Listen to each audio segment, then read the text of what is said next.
Okay, we are here today with Polly and Laurent Pool. We are at their home in the North Shore, and they are the creators of Wasted Wood Hawaii.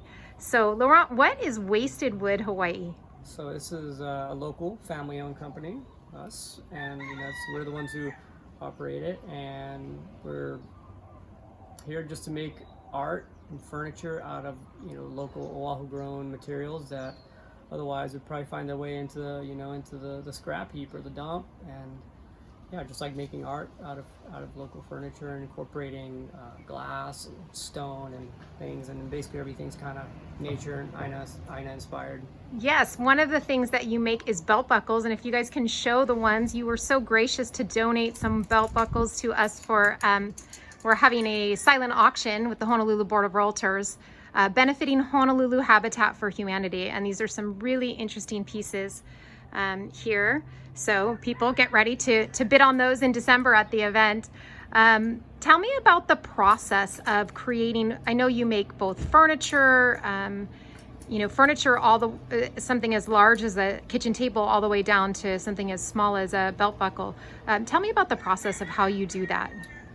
So it's us really just getting ourselves out there and being noticed by the public and like farmers markets and like other big events. Yeah, word of mouth, social media. But I think the way that he sources the wood is that he'll find these large pieces that either inspire him or are he's looking for it for a client, and then he'll make this large piece, and then there's smaller scraps or just pieces that we wouldn't be able to use and that would normally just get tossed. And so either his partner from Found Wood, Jen, uses it for cutting boards, or then even the smaller pieces. That's how we started creating the buckles, just because we didn't want it to go to waste. And they're cute, and people like them. Yeah, and you guys have an awesome, I think that's how I discovered you, is through your Instagram page. You have an awesome Instagram page which features a lot of these wonderful pieces. I found them to be really inspiring, and that's why I reached out to you both.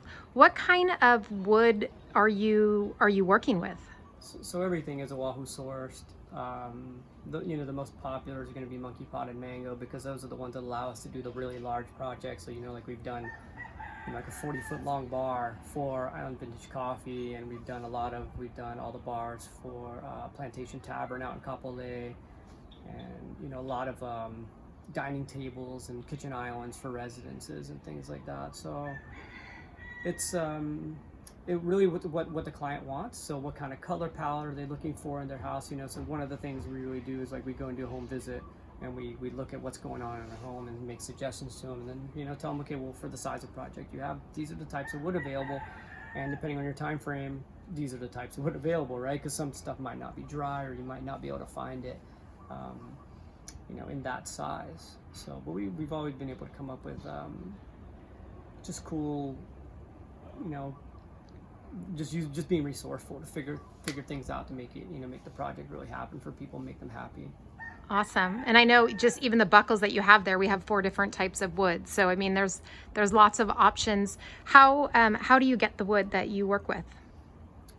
Well, a lot of people just see us at a market and they're just like, hey, I've got a tree in my backyard, can you do something with it? And so we'll usually go and just lug it and put it on the mill and mill it up, and then we start the drying process, which takes a year per inch, and then we finally get to make something out of it. We can speed it up by putting it in a solar kiln, but those are kind of our options here.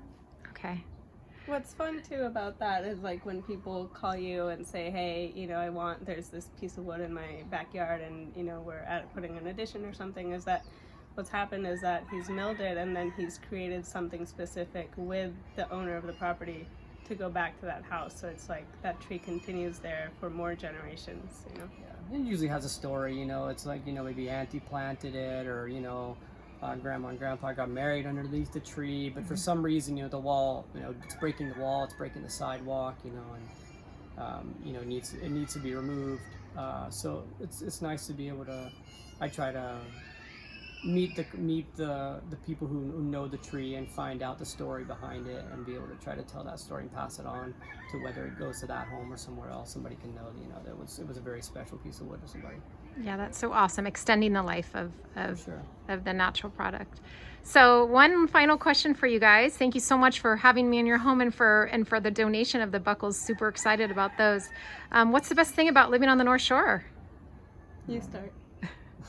Well, being right at the beach. So for me, I'm close to work, close to the beach, close to home, and this is just where I want to be. So it's nice. It's a little bit more of a laid back, pace, and yeah, just happy to be where I'm at. I've been out here for a couple days, and I think I've already lost a couple points on my resting heart rate. So Good. I'm getting healthier out here. How about you, Polly? For me, it's just the community. Someone once said, North Shore takes care of the North Shore, and it really is such a great community. They just come together, and we've got such great little hana here now that we've got children, and we're just always busy and always having fun and always in nature. Yeah, and there's just always some different place to go. If there's waves, I know my secret spots where I can take the 5-year-olds. If it's flat, hey, we just go right out front and snorkel. Yeah. So awesome. Well, thank you guys for having me. I know I said one last question, but one final question. Best spot to eat out here? Oh my God. Okay. I can't say best. There's 4. Okay. 4 best spots to eat. So depending on your needs. Yeah, these are my favorites. If you're going low key, just want to go to the food trucks, either Ahilimo or Shark's Cove Grill are my 2 favorite. We usually go there and order from both. Went yesterday. If you're going upscale, Roy's Beach House, or my ultimate favorite is Maya's Tapas. Awesome. I might be popping over there now. Thank you guys so much. Appreciate you. And you're at wastedwoodhawaii.com and on Instagram at wastedwoodhawaii. Yes. Okay. Thanks, guys. Awesome.